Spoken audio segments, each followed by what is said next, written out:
Crucible Struggle by Zaragosa Vargas, Chapter 11, Mexican Americans at the End of the 20th Century. In the decade of the 1970s, the Mexican population in the United States nearly doubled from 4.5 to 8.7 million persons. This total figure included approximately 1.1 million unauthorized immigrants from Mexico. By 1980, nearly 73% of all Mexican Americans lived in California and Texas and Illinois and Arizona together, contributed sizable Mexican American populations. Many Mexican Americans attained success as the well-educated among them broke down barriers of discrimination and entered better-paying professional jobs. However, many more Mexican Americans were profoundly affected by the crisis ushered in by the restructuring of the United States economy and faced a shrinking job market.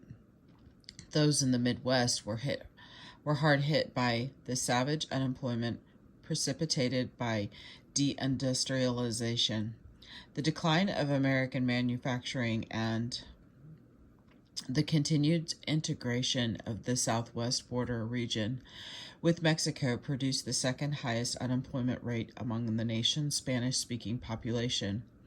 Levels of poverty for them were 3 times higher than for Anglos, and inequality increased under the Reagan administration of the 1980s. At the very time of that, civil rights implementation was reversed and social programs eliminated. Many of the gains Mexican Americans and African Americans had made during the previous 2 decades were wiped out. Mexican Americans would be significantly influenced by national public policy for the remainder of the 20th century. As a conservative movement, dubbed the New Right, unquote, emerged as a potent force in American politics, bolstered by a reaction to the social upheavals that accompanied the civil rights movements of the late 1960s and early 1970s. It decried the rapid expansion of government power and taking a conservative civil rights stand, labeled federal initiatives such as busing, affirmative action programs, and the proposed Equal Rights Amendment as intrusions of individual rights.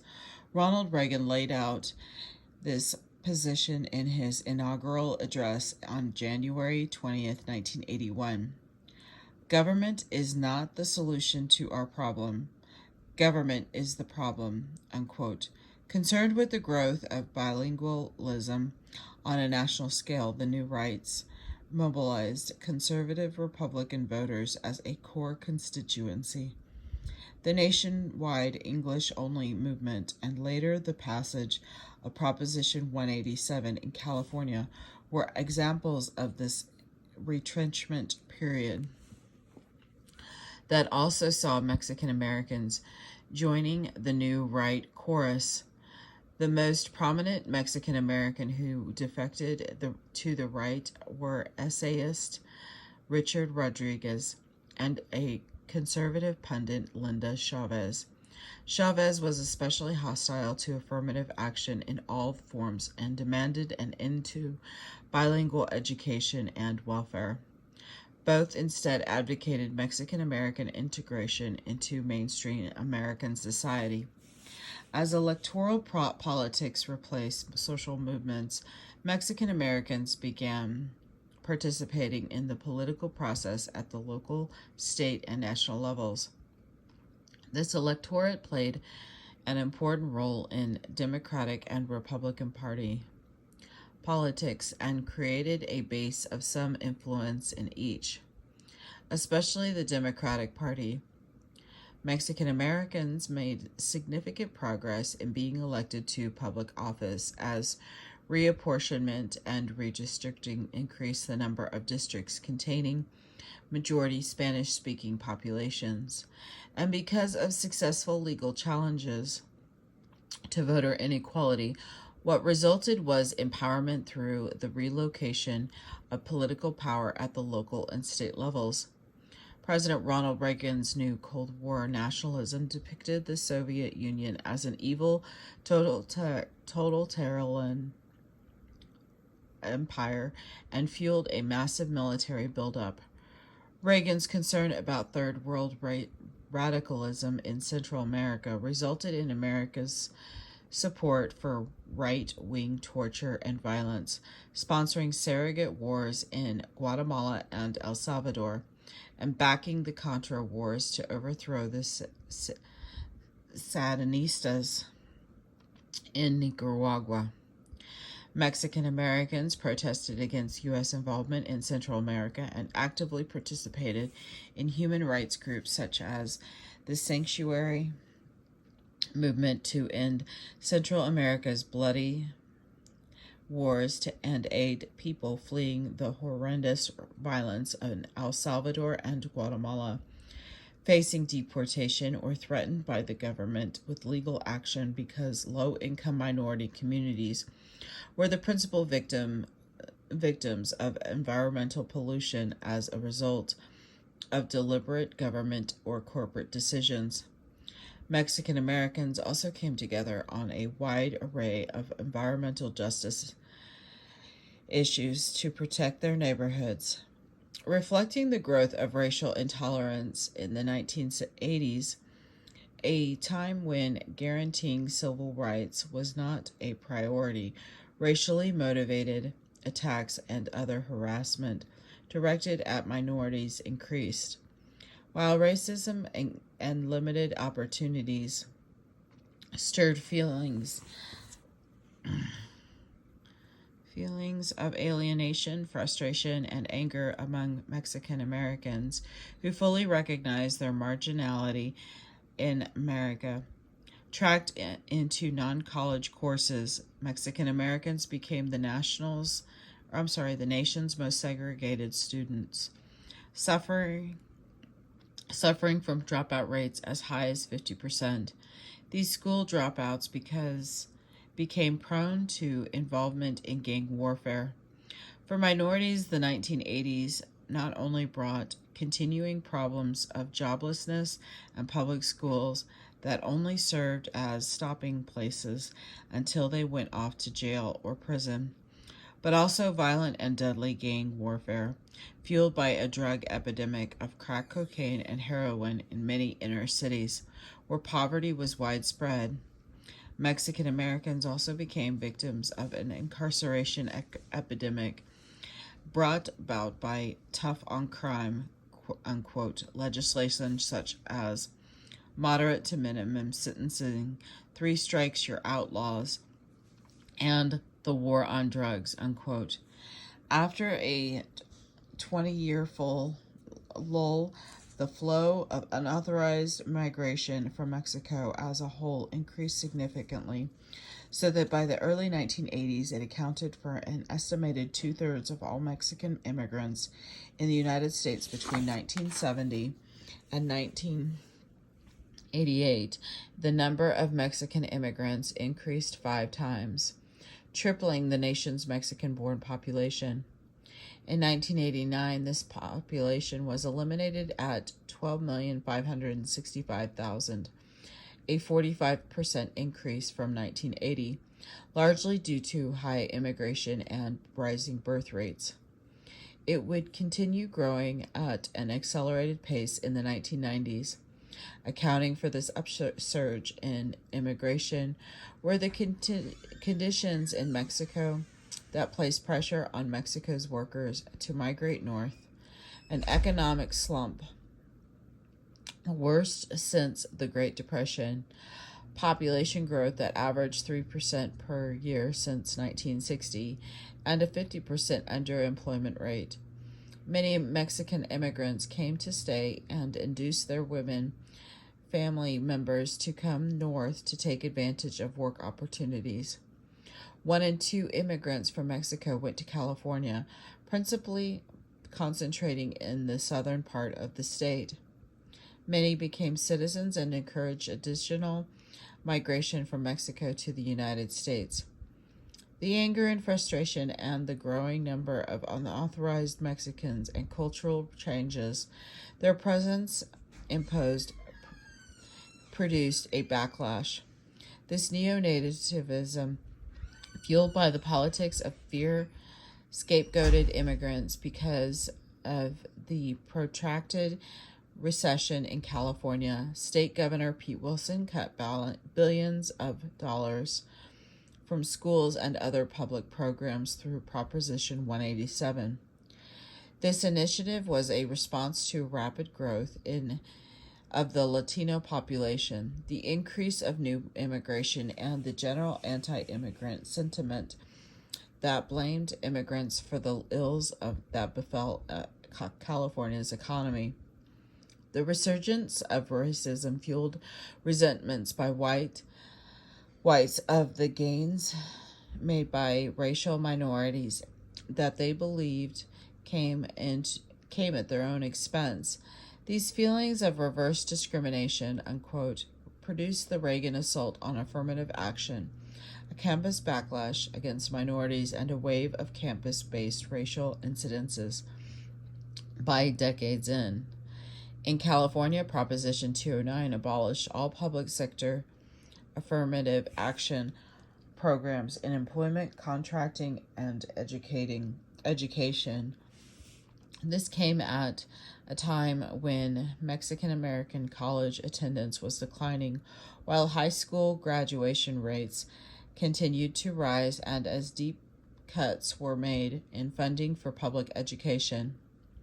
Despite the gains made by Mexican American workers, they still had not achieved wage parity with Anglo workers and tended to be relatively concentrated in unskilled occupations.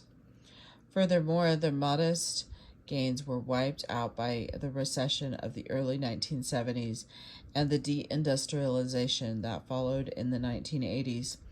The wave of extreme anti-labor sentiment in the United States, ushered in by the Reagan era and sustained by the first Bush administration, witnessed Mexican and Mexican American men and women workers fight back through strike actions. This infusion of Latino worker energy revitalized the American labor movement, ironically one that aggressively resisted organizing immigrant workers. The North American Free Trade Agreement, NAFTA, aptly demonstrated that American corporations were more loyal to their bottom line than to their workers, for it transformed the U.S.-Mexico border into the world's most dynamic free market region. NAFTA promoted outsourcing of work, subcontracted work, and other labor reforms detrimental to Mexican Americans and other American workers, and contributed to a growing low-paid feminized workforce across the border to Mexico. In Mexico, NAFTA also helped transform Mexican immigration from a regional southwestern occurrence affecting California, Texas, and Arizona to a national one affecting all 50 states. Because of economic globalization, Los Angeles by 1990 had one of the world's largest Spanish-speaking populations, and had it become the nation's premier immigrant capital, followed by the city of New York. These two global cities contained more than 5 million immigrants, one-fourth of the more than 20 million immigrants in the United States. The immigrants became more segregated socially and economically from whites in those communities, in which their members grew rapidly, resembling the balkanized ethnic enclaves satirized by T. Corrigan Boyle and in his novel The Tortilla Curtain. The nation's growing Spanish-speaking population, now referred to officially as Latino, raised serious questions regarding American national culture and identity. Because of the high immigration levels from the Americas, and Asia, the Spanish-speaking population increased by 50%, and the Asian population doubled so that people of color composed a fourth of the total U.S. population. All of these conditions set stage for the Mexican American in the new millennium. Mexican Americans and Reagan's New Morning in America. The inflationary trend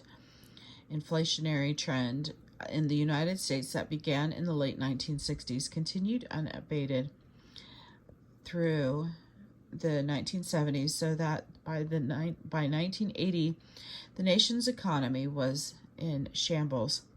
Real wages peaked in 1973, but because of the inflation declined 18%, a major oil shortage and the subsequent oil price increases added to double-digit inflation and higher deficits, as did growing foreign imports of automobiles and electronics. The American economy was restructuring itself. High-wage, high-skilled manufacturing jobs were disappearing and being replaced with low-wage, low-skilled service jobs. The 1980s market, at the end of the New Deal, social contract was the contract that was extended through legislative action into the 1960s. A new mood of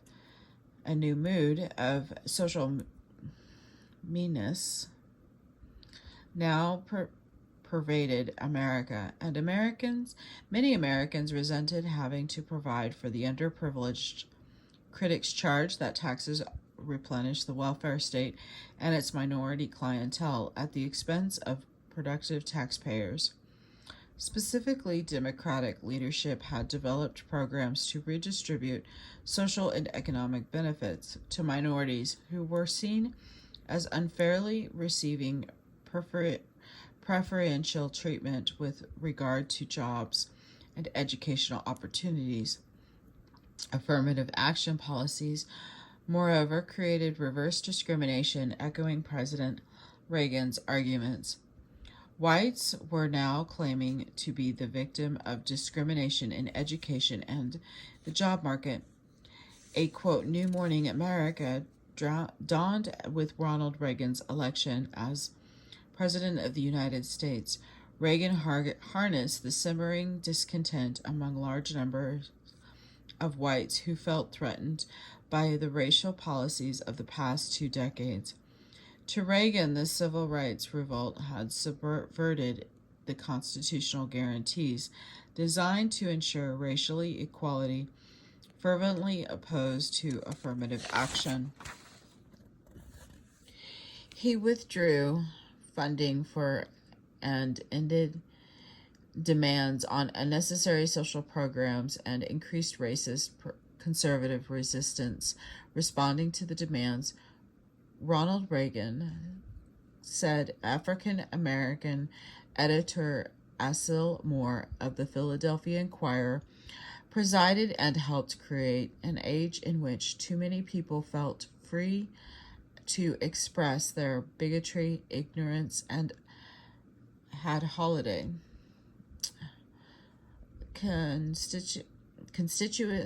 Constitutionally protected rights were cut back when Reagan and William H. Rehnquist, Chief Justice of the Supreme Court, and Antonin Scalia and Anthony Kennedy to serve alongside Rehnquist. Reagan also selected a record number of conservative judges to the federal bench. All of these appointees openly hostile to affirmative action. The president cut the funding of the Office of Federal Contract Compliance and the Equal Employment Opportunity Commission, EEOC, and backed the repeal of key sections of the Voting Rights Act. In 1981, Reagan appointed conservative African-American lawyer Clarence Thomas and California businessman Clarence M. Pendleton Jr. to the EEOC. Both were averse to affirmative action. It was Pendleton who declared, "We are working on a colorblind society that has opportunities for all and guarantees for none." Unquote. In frequent attempts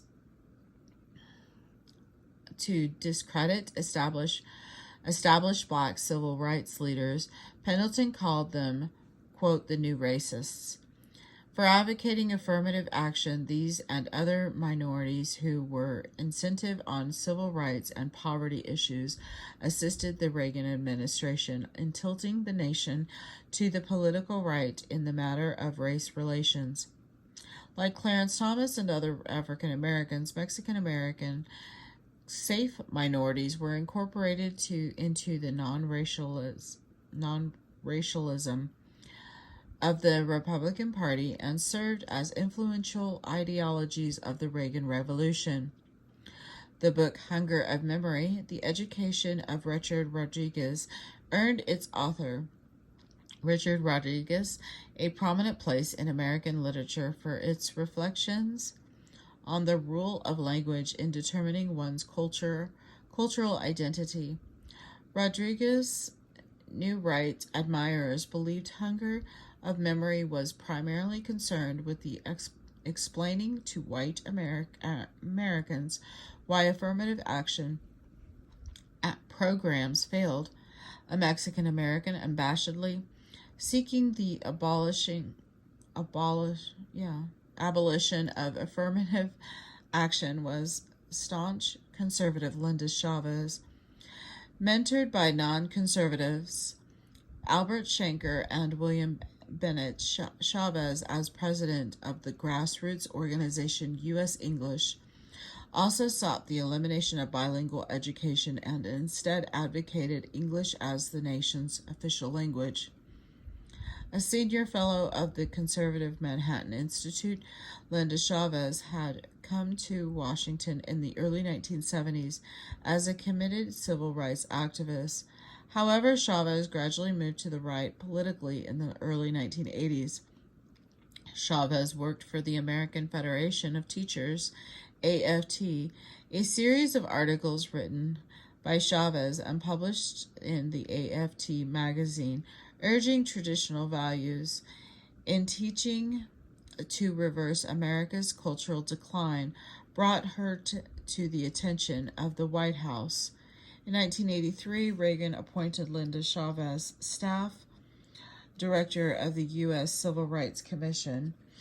The Mexican American art conservative gained instant notoriety for advocating "go slow," unquote, policies in many civil rights areas such as busing and affirmative action, and for opposing the Equal Rights Amendments. In her polemical book Out of the Barrio, toward a new politics of Hispanic assimilation, Linda Chavez bashed Mexican American political leaders such as Arnold Torres, LULAC's executive director, in one of her many diatribes against them too. She declared in Out of the Barrios, quote, "Their leaders seem more intent on vying with African Americans for prominent victim status than on seeking recognition for genuine progress by Hispanics over the last 3 decades," unquote. In 1986, Linda Chavez ran unsuccessfully for a Maryland Senate seat on the Republican ticket. Her nomination by President Reagan as his Secretary of Labor collapsed with the so-called Nannygate, a question that raised about Chavez's character because it was reported that Chavez, ignoring labor laws and tax requirements, employed an unauthorized Guatemalan immigrant in her home as a domestic. The Republican Party broadened its support among Mexican Americans as Mexican Americans were added to the ranks of conservative voters. Those under 35 who experienced economic and educational upward mobility embraced Republican ideals. of free market enterprise. The limited role of government and strident individualism having won 1/3 of the Spanish-speaking vote in Ronald Reagan's 1980s sweep, Republican strategists made sure that in 1984 Reagan would hold on to his share of his vote. However, as the dimensions of the Reagan landslide emerged, the Republican Party concluded it would not need Latino votes to win in 1984. The development of a greater class differentiation through upward mobility among Mexican Americans did not lead to a growth in their political conservatism and support of the Republican Party, as with African Americans. Class did not eliminate for Mexican Americans the importance of race, civil rights, and group identification. Immigration policy, the English-only movement, and other issues united Mexican Americans as an electorate. Tu voto es tu voz. Your vote is your voice. Mexican Americans and the political process.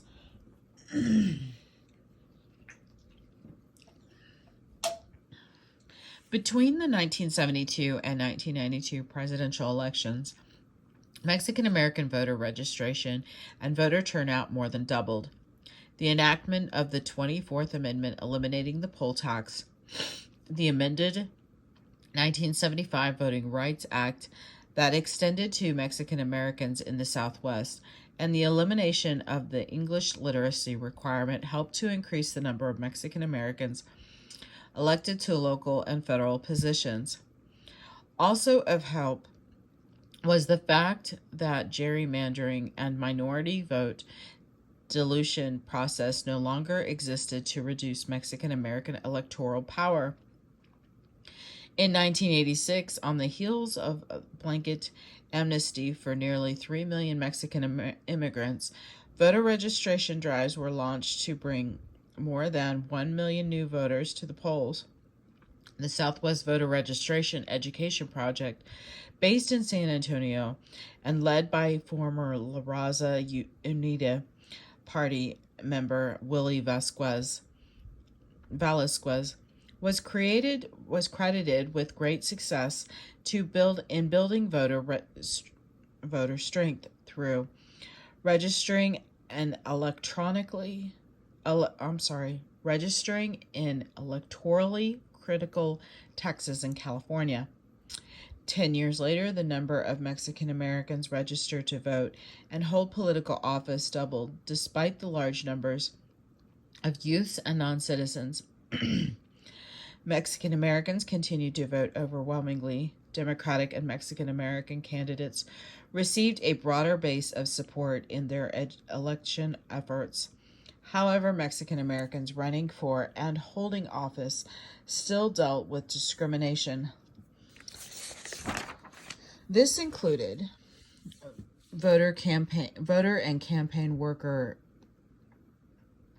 intimidation, racial appeals from opponents, and other barriers, unquote.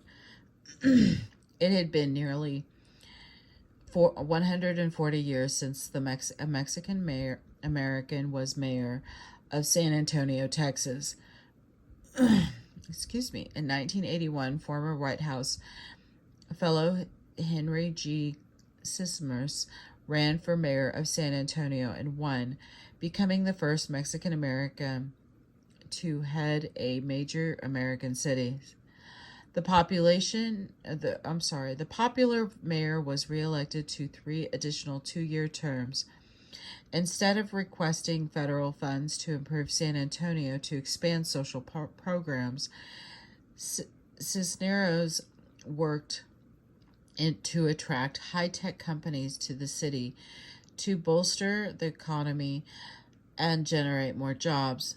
The improvements Cisneros brought to San Antonio enhanced his stature. It gave him credibility and standing and gained him national attention. In 1984, Democratic presidential candidate Walter F. Mondale, considered Cisneros as his running mate the following year. Cisneros was elected to a one-year term as president of the National League of Cities. In Denver in 1983, a coalition of Mexican Americans and Anglos helped Federico Peña, formerly minority leader of the Colorado House of Representatives, narrowly capture City Hall as the first Mexican American mayor, fulfilling his campaign slogan. Quote, "Imagine a great city," Mayor Peña modernized Denver, preempting the Rainbow Coalition politics of Jesse Jackson.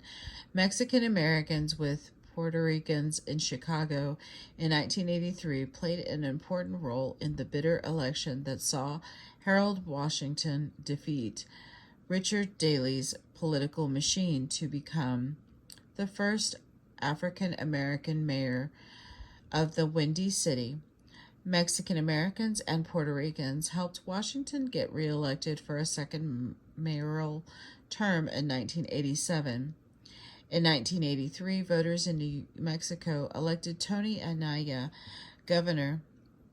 The progressive Anaya opposed the death penalty, declared New Mexico a sanctuary for political refugees from Central America, and stood firm against discriminatory immigration legislation. In Texas, 24 Mexican Americans won seats in the state legislature, and in California, a Mexican American was elected to the state assembly for the first time. The Mexican American vote was predicted to play a key role in the outcomes of the gubernatorial elections in both Texas and California. Mexican American women became more central to politics as they're participating in the political process, and their numbers as elected officials grew rapidly during this time. It was accomplished through the Democratic Party because women rallied against Reagan's domestic federal spending cuts, increases in defense spending, and the inequalities of his administration's economic policies, favoring the rich. By the 1990s, through party and electoral support, Mexican American women accounted for 20% of elected officials. They ran as major party candidates for state legislators and congressional offices in primaries or in general elections. These female candidates were all educated, held professional or managerial positions, and had party or organizational experience. For example, in 1972, a former labor activist and White House staff member under President Johnson's, Poli Baca Barragan, became the first Mexican American woman to be elected to the Colorado Senate and the first in the nation to serve in a leadership position in any state senate. In 1980 and again in 1984, Baca Barragan was elected co-chair of the Democratic National Convention and chaired the Colorado delegation in the 1970s. Gloria Molina served in the San Francisco Department of Health and Human Services and then in the Carter White House. She was elected to the California State Assembly in 1982 and the Los Angeles City Council in 1987 and 1981. Gloria Molina became the first Mexican American woman elected to the Los Angeles County Board of Supervisors. These women elected representatives proved themselves effective leaders. Overall, between 1974 and 1984, the number of Spanish-speaking elected officials at all levels of government more than doubled from 1539 to 3128, and between 1983 and 1993 increased about 41%. With most representatives elected at their local level, California, Texas, and New Mexico accounted for 80% of these Spanish-speaking elected officials. Historically excluded from the inner political policy-making process, Mexican Americans achieved greater representation through the increased presence of Mexican Americans in city and county bureaucracies. These leaders used their positions to defend community interests, such as a higher degree of police accountability and expanded educational, employment, and political opportunities for their constituents. The Mexican American political organizations that emerged in the 1960s and 1970s were disbanded and replaced by newer ones to coordinate projects and other initiatives. The National Association of Latino Elected and Appointed Officials, NALEO, and the Congressional Hispanic Caucus, CHC, both founded by Congressman Edward B. Roybal, Democrat of California, were the most powerful and active organizations. NALEO started an educational fund to assist Spanish-speaking people to participate fully in the American political process. Also founded in 1976, the CHS was a legislative service organization of the U.S. House of Representatives, composed mostly of Spanish-speaking Democratic congressional members. The CHC dedicated time and staff resources to collective activities in working with Democratic Party politics, addressing issues of the committee system, and serving the particular interests of CHC members and national constituency causes. The CHC played a role in the policy-making process by shaping party and committee action, and also monitored actions by the executive and judicial branches, dedicated to voicing and advancing through the legislative process issues affecting Spanish-speaking Americans in the United States and Puerto Rico. The CHC addressed international issues and the impact these policies had on the Latino community. One important issue in the 1980s was bringing Reagan's proxy wars in Central America to an end. Mexican Americans and the civil wars in Central America.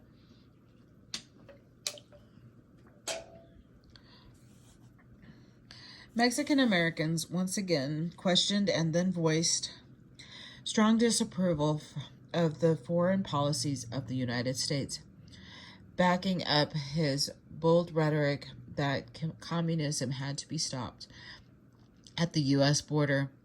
President Reagan launched bloody covert operations against the Sandinistas in Nicaragua and the anti-government forces in El Salvador. United States opposition to the newly democratically elected government of Nicaragua's and to the insurgency in El Salvador dismayed many Mexican Americans, favoring non-intervention and economic aid. Large numbers through grassroots movements protested American military intervention in Central America. Liberation theology also raised political, social, and economic issues that the Catholic Church began to address at this time. Mexican American peace and justice activists learned that anti-communist death squads were targeting Catholic nuns and priests who worked with the poor in El Salvador, along with conducting the mass execution of peasants, the subsequent slaughter of unarmed men, women, and children in the village of El Mozete by a U.S. blockade Salvadorian battalion fueled further Mexican-American opposition to United States policy in Central America. Mexican-American support for the Reagan administration. Ventures in Central America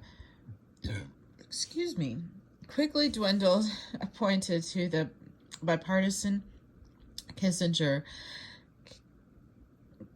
Commission on Central America, San Antonio, Mayor Henry Cisneros declared, quote, Latinos are bailing out early on Reagan and in Central America. Latinos favor a peace plan, not a war plan, unquote. Mexican Americans were among the 100,000 demonstrators from major labor, religious, and political groups who marched at the National April Mobilization for Justice and Peace in Central America and South Africa in 1987. In Washington, D.C., the Southwest Voter Research Institute, joined by LULAC, initiated projects for educating and involving Mexican Americans in the national debate on American foreign policy in Central America. For its part, LULAC in 1984 initiated the Latin American Project to involve this organization's leaders in the national debate on U.S. policy in Latin America. Many Mexican Americans were at the forefront of the descendant political activities of the Committee in Support of El Salvador, CISPES, and consequently were targeted for investigation by the FBI, which was attempting to stifle dissent for their support of international terrorism. One of the most active Mexican American peace activists was Elizabeth Beda Martinez. Martinez participated in the 1980 hearings against human rights violations in Guatemala held in Madrid, Spain.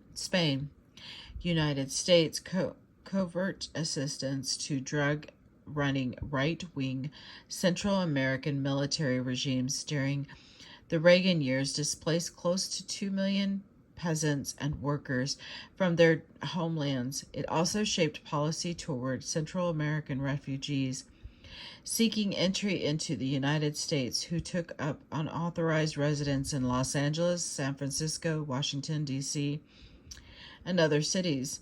Mexican Americans became actively involved in the sanctuary movement to bring El Salvador and Guatemalan war refugees into the United States. Many of the exiles bearing the marks of torture on their bodies. The city of Los Angeles declared itself a sanctuary along with the state of New Mexico. More than 500,000 El Salvadorians, along with significant numbers of Nicaraguans and Guatemalans, escaped death squads and political persecution at home and eventually settled in the United States. Mexican Americans in the 1980s supported other progressive positions from curbing hunger and poverty in sub-Saharan Africa to promoting a nuclear freeze to stopping environmental pollution.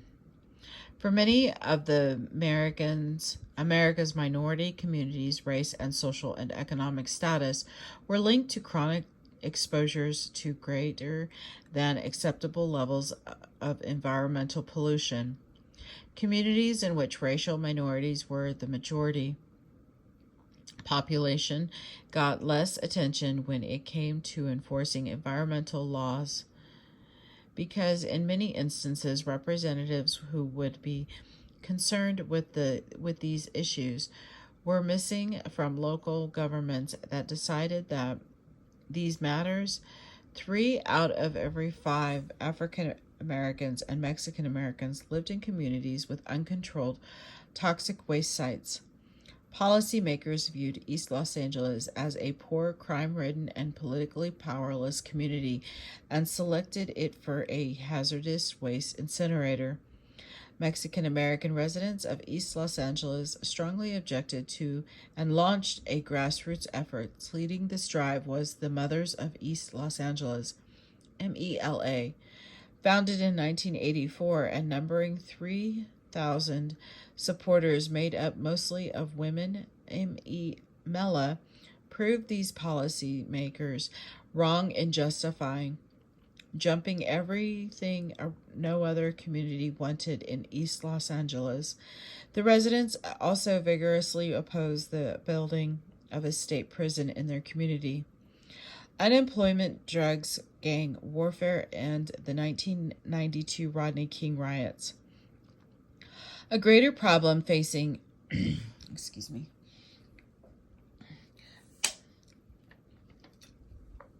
A greater problem facing Spanish-speaking communities was the rise of open gang warfare. The recession, high unemployment, increased foreign competition from Europe and Asia, and an immigrant influx fueled rising racial tensions in America. Racism ignited the major cities of the United States in the 1980s. The decade began with the 1980 Miami riots, triggered by the acquittal of 4 white police officers and in the beating death of an African-American man, and ended with a 1989 race murder of a 16-year-old African-American by young whites in Bensonhurst, Brooklyn, New York.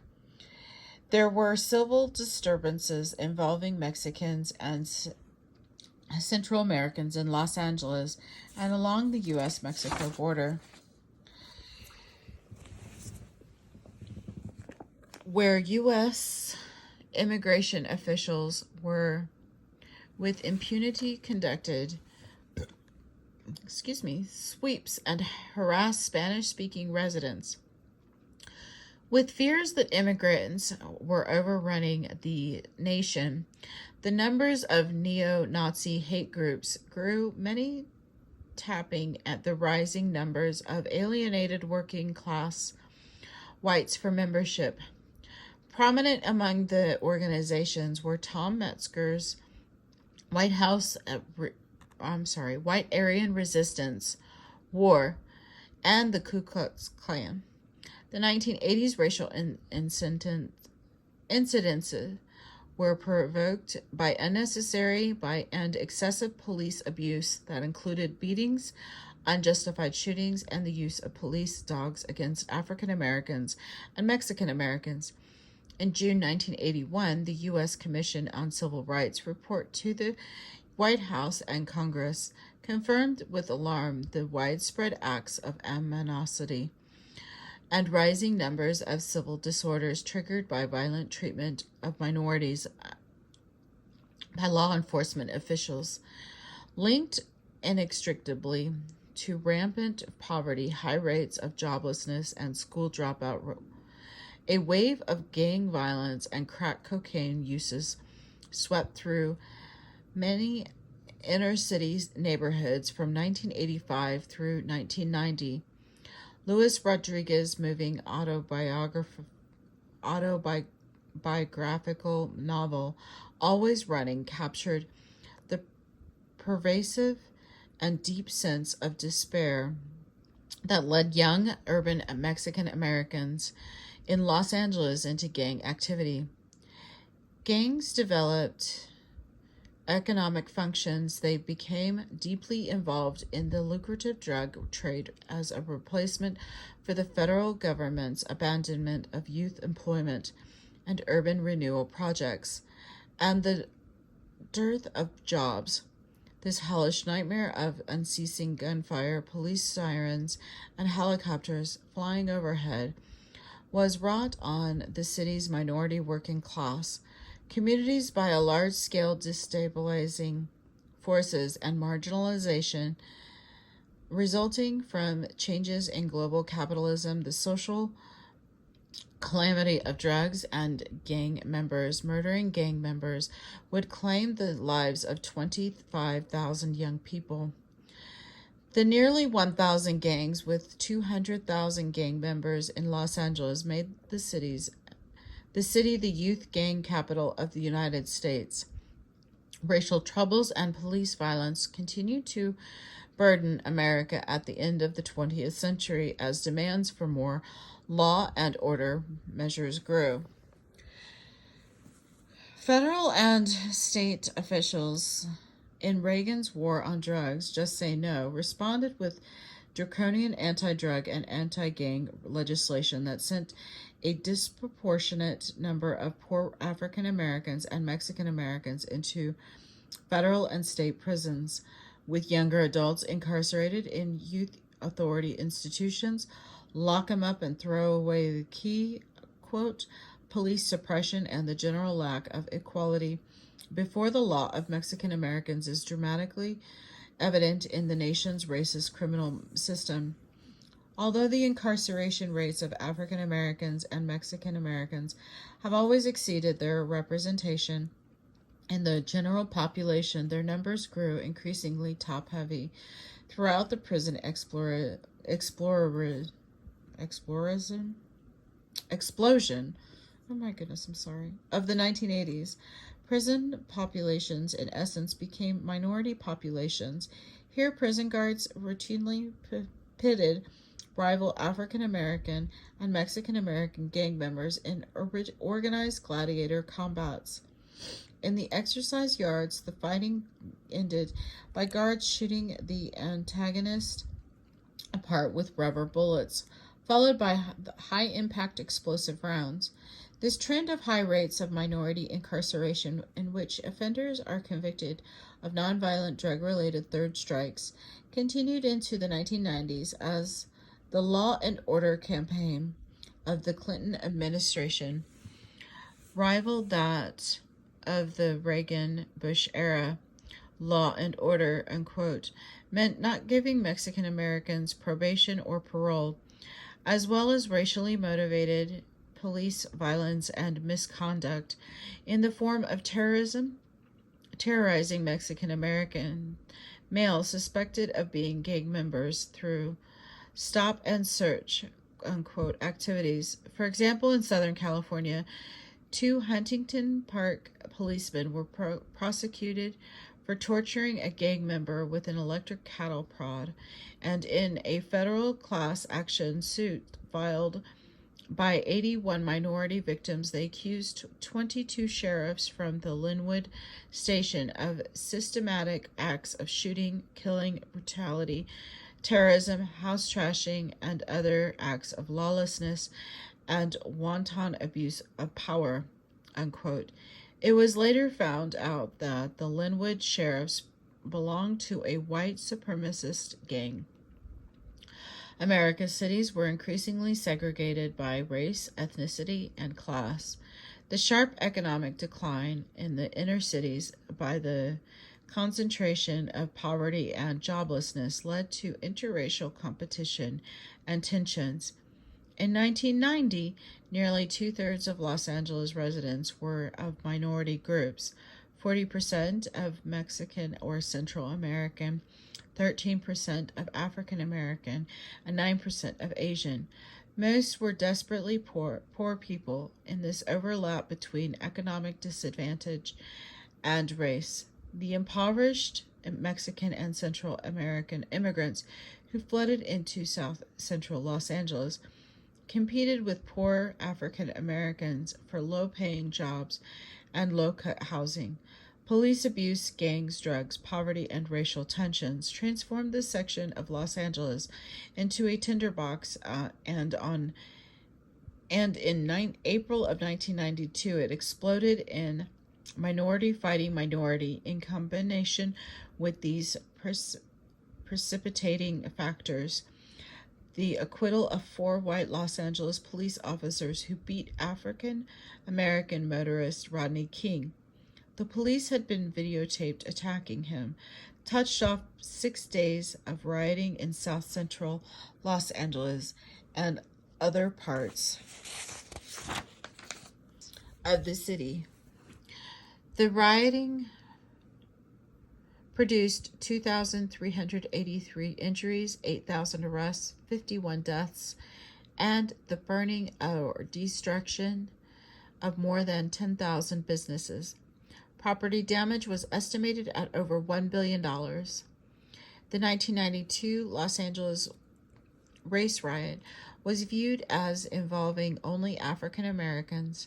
However, many of the participants, as well as victims of the riots, were either Latino or Asian. The largest outbreak of racial violence since the race riots of the 1960s. The Los Angeles uprising was also was actually a major response by poor minorities to the economic and policy shifts and other manifestations of racism. Sweeping through cities all across America, federal government reform of immigration policy created further cultural division in the United States. The 1986 Simpson-Mazzillia Act, or IRCA, the English-only movement, and Proposition 187. In 1985, 1 year before the congressional elections, President Reagan seized the issue of unauthorized immigration and transformed it into a question of national security by asserting that the United States had lost control of its border with Mexico to an invasion of unauthorized migrants. Subsequently, immigration was linked in the minds of Americans with invaders, criminals, and drug smugglers who menaced the nation's border with Mexico.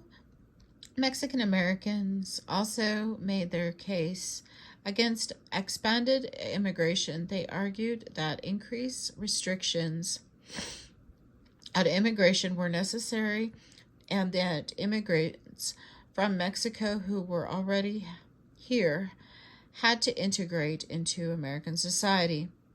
The following year, the United States responded to the problem of unlawful immigration from Mexico through the passage of the Simpson-Mazzillia Act, or as it becomes known, the Immigration and Control Act of 1986, IRCA. Prohibited American employers from hiring unauthorized aliens, penalized employers for noncompliance, and increased border patrol enforcement across the U.S.-Mexico border. Under its two amnesty programs, IRCA provided 2.3 million Mexican immigrants who had been in the country continuously since 1982 with the opportunity to become legal U.S. residents. Apprehensions and arrests of unauthorized Mexicans along the border dropped by more than half from 1986 to 1989. However, the new immigration bill proved controversial. It came at a time when unemployment remained high along the U.S.-Mexico border. There was widespread fear that amnesty for immigrants would put an extra burden on social services, and American employers who continued to hire unauthorized workers would go unpunished.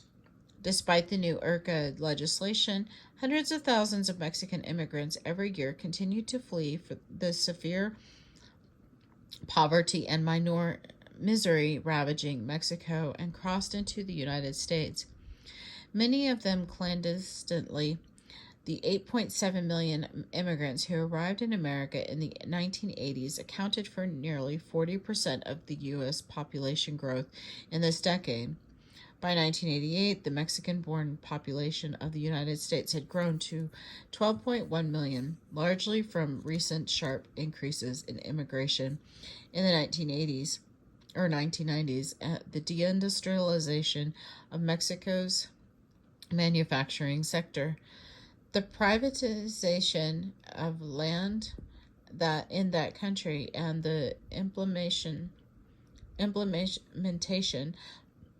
of the North American Free Trade Agreement, NAFTA, would eventually displace millions of Mexicans who then crossed the border into the United States to seek work. The growing numbers of unauthorized Mexicans aroused anger and hostility among whites nationwide.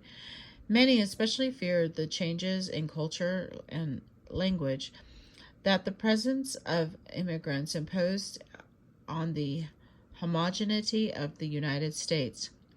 Along with welfare reform, opposition to immigration became one of the main focuses of racism as a national movement for the U.S. English took hold.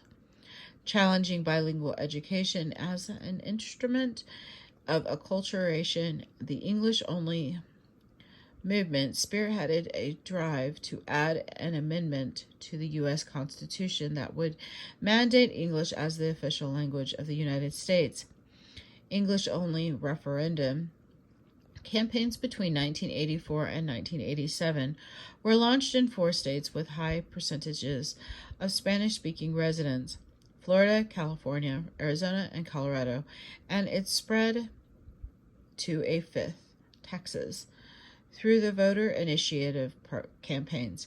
The Texas English-only campaign failed to achieve its aim in the 1986 election. In California, Proposition 63, to make English the state's official language, won by a 3-to-1 margin. Several California cities had already passed similar resolutions.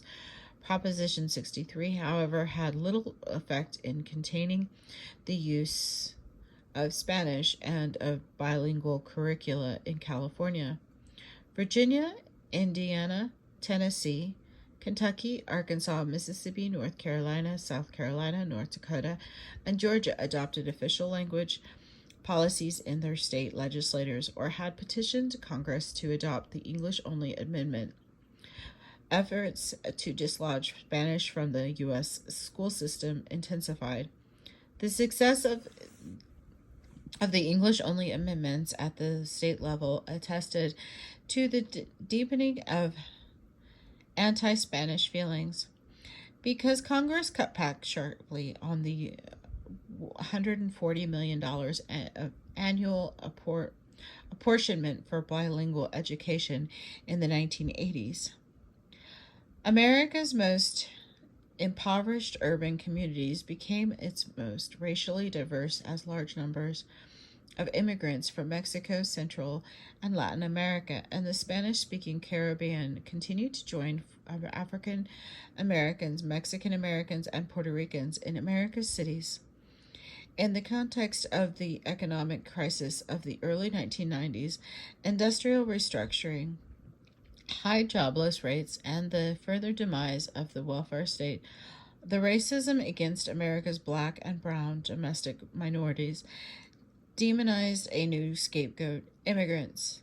Latino immigrants were soon blamed for poor urban conditions, soaring welfare rates, and deterioration of the national economy. Growing legal and unauthorized immigration to the United States gave rise to immigrant bashing. This nativism of the racist blowback of economic globalization was especially felt in the metropolitan areas of Los Angeles, Chicago, New York, Boston, and Miami. The increasing Latinization of these cities through immigration and high birth rates came under sustained attack by conservative, anti-immigrant organizations, extreme right-wing groups such as the Minutemen, and used the anti-immigrant sentiment to recruit new foot soldiers of hate. The anti-immigrant scapegoating of the late 20th century echoed many of the sentiments directed a century earlier against immigrants from southern and eastern Europe. In California, the new politics of the nativist hate corresponded to the alleged tax burden caused by immigrants because of their costly use of social services. California's Proposition 187, the Save Our State, unquote, initiative targeted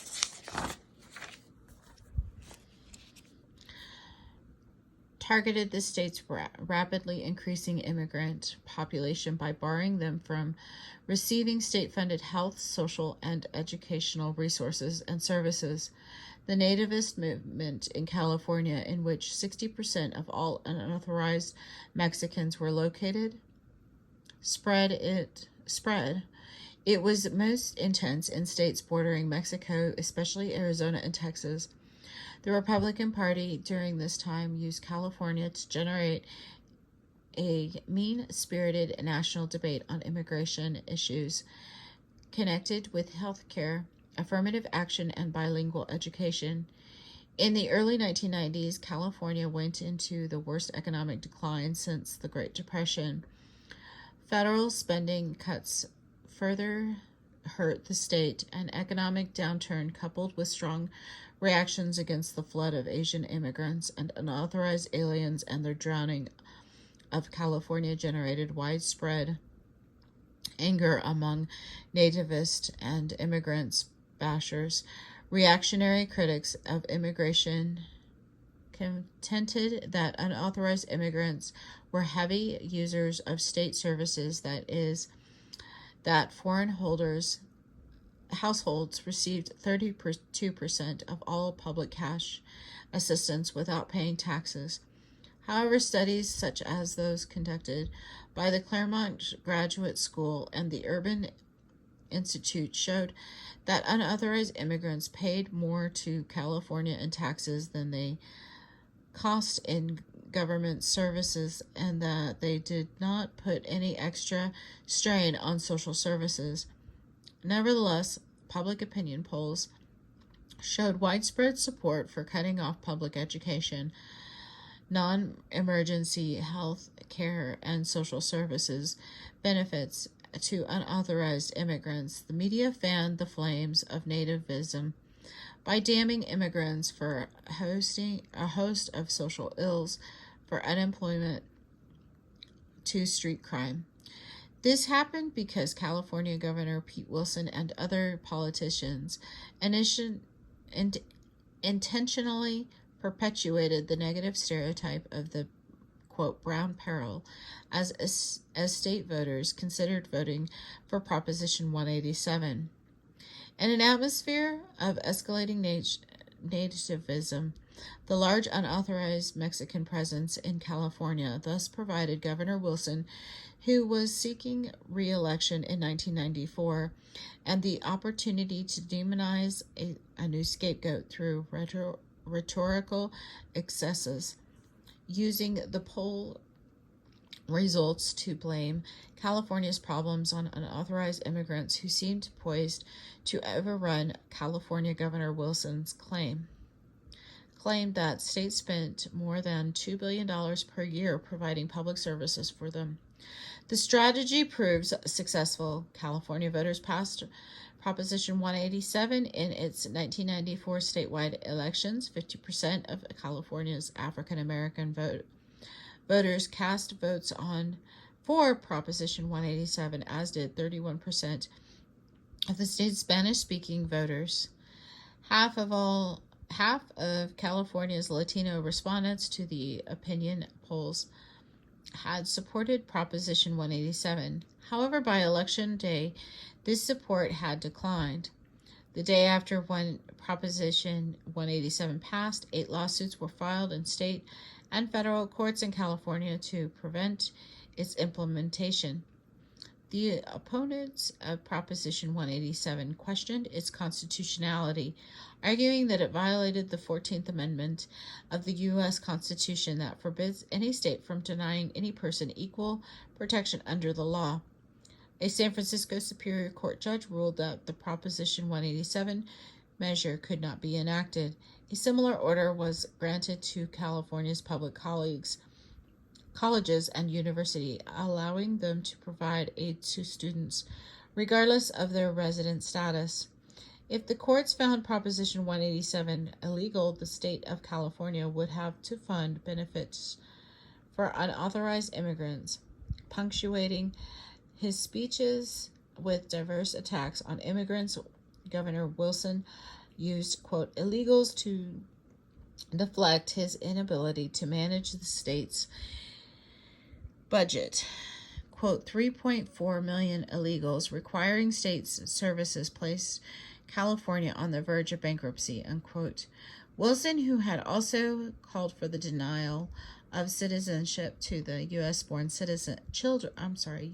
children of unauthorized immigrants, argued that if President Clinton wanted unauthorized immigrants to have government services, then the federal government should provide the funding. Resistance to Proposition 187 mobilized thousands of its opponents.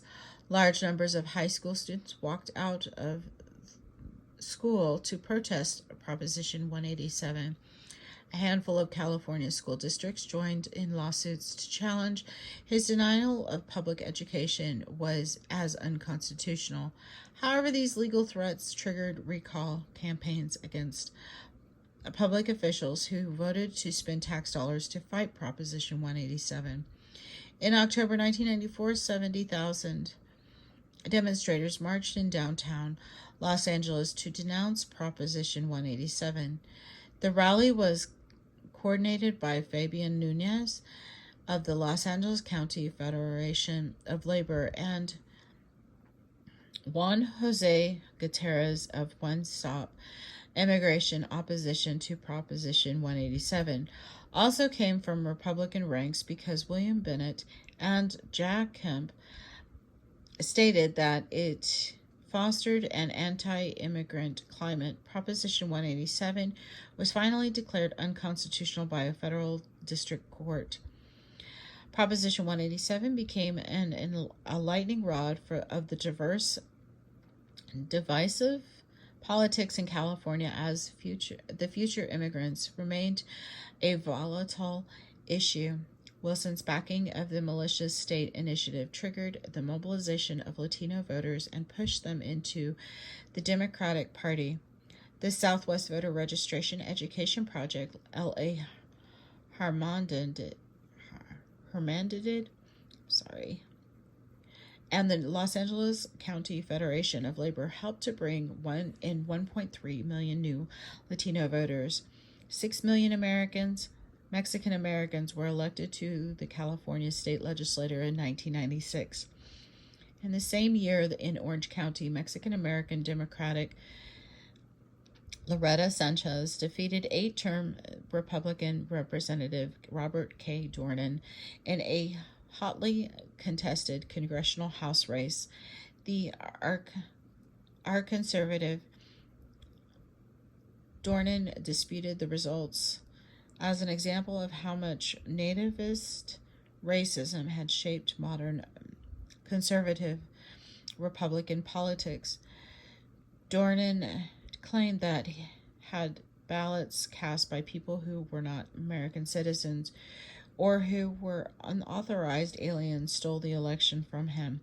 In response, in the mounting anti-immigrant backlash, 255,000 Mexicans became citizens in 1997, the largest single-nation naturalization record in American history. Mexican Americans next became embroiled in the great furor and hostility to affirmative action programs. The process of dismantling affirmative action in the state of California had begun 20 years earlier with the Regents of the University of California versus Bakke court case. Like Proposition 187, the drama of the fight over affirmative action that played out in California was one that had repercussions all across the United States. This will be the end of chapter 11, so this will be the end of part 1. Thank you.